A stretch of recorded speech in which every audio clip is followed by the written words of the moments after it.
Je suis Vincent Golin, je suis né à Amiens il y a une cinquantaine d'années. J'habite ici les Moulineaux.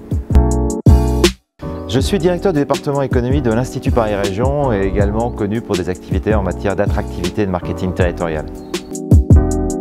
Mon actu, c'est la sortie d'un bouquin sur le réenchantement des destinations, le réenchantement des lieux publics, en plaçant au cœur du bouquin l'expérience utilisateur. Mon livre est parti en fait de mon expérience quotidienne, d'habitants, mais aussi évidemment de professionnels, du développement économique, de l'aménagement et de l'urbanisme. Et je me suis rendu compte qu'il y a des destinations, des villes, mais même des quartiers qui dépensaient beaucoup d'argent à faire de la promotion pour faire venir des visiteurs, et puis que l'expérience était vraiment décevante, décalée par rapport à ce qui était promis. On a même des lieux et une France moche par endroits. Donc mon idée à travers ce bouquin, c'est comment on peut faire pour réenchanter les lieux publics, que ce soit une place, une rue, un quartier, mais aussi une destination. Le problème en fait derrière ce bouquin, c'est qu'on se rend compte que ces lieux ont été construits souvent en logique de silo.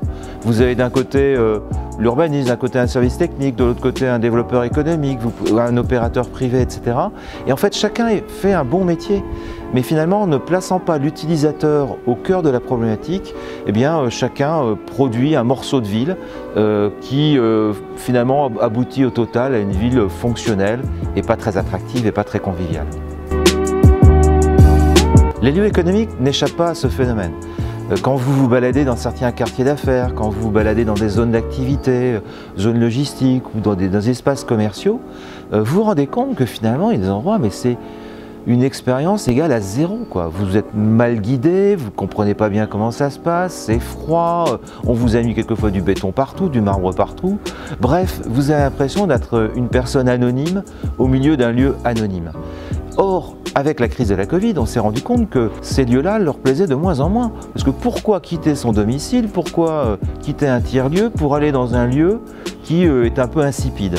Et donc l'enjeu pour les lieux économiques, c'est évidemment de les réenchanter en plaçant les utilisateurs au cœur de la démarche, que ce soit des salariés, ça peut être aussi des dirigeants d'entreprises, ça peut être des investisseurs immobiliers, ça peut être des commerçants, etc. etc. La solution, c'est la mise en convivialité des territoires.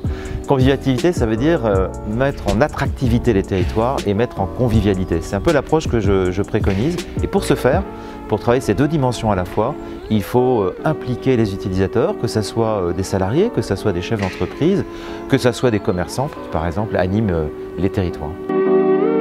La méthode que je propose, elle est finalement assez simple et robuste. Simple parce qu'elle est aujourd'hui beaucoup documentée. Elle s'appuie sur en fait des enseignements du marketing, du design thinking, de ce que les Américains appellent le placemaking, etc.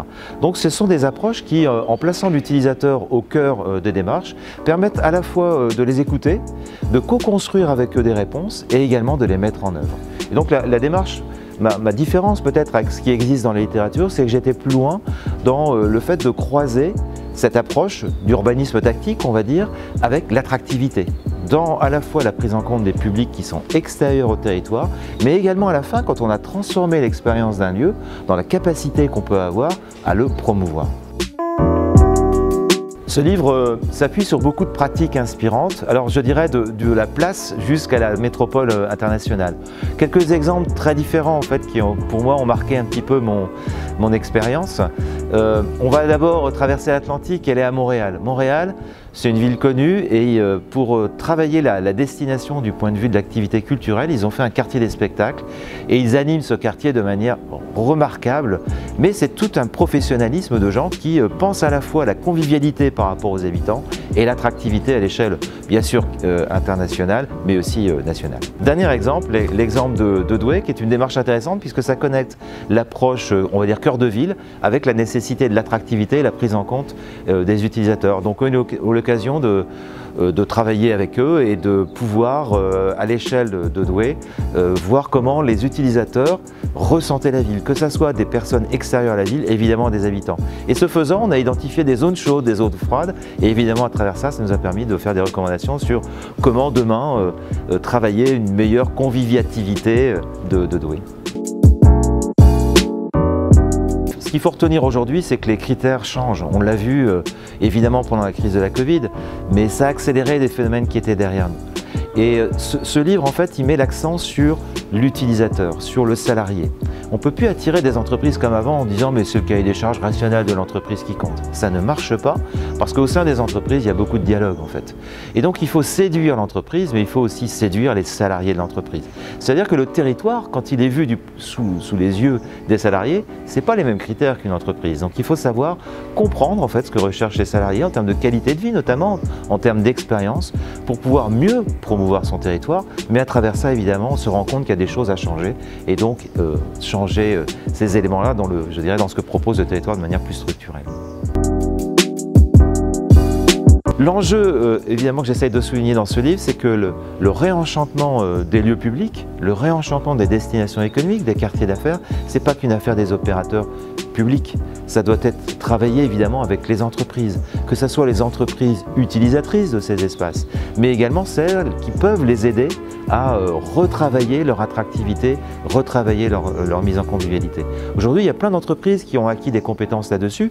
Le livre a été fait en partenariat par exemple avec Pigment, parce que ce sont ces entreprises qui sont capables d'accompagner les acteurs publics dans la création de destinations beaucoup plus agréables à vivre et beaucoup plus attractives à travers ça. Alors, il y a un point important qu'il faudrait évidemment avoir en tête, c'est que par exemple les formations que j'ai eu l'occasion de faire avec le CNER, dans par exemple l'ouvrage que le CNER a fait sur les agences d'attractivité, on se rend compte que les agences diversifient leur attractivité au service des territoires et évidemment de leur attractivité. Et ce faisant, ils s'intéressent de plus en plus aux talents, ils s'intéressent aux jeunes, etc.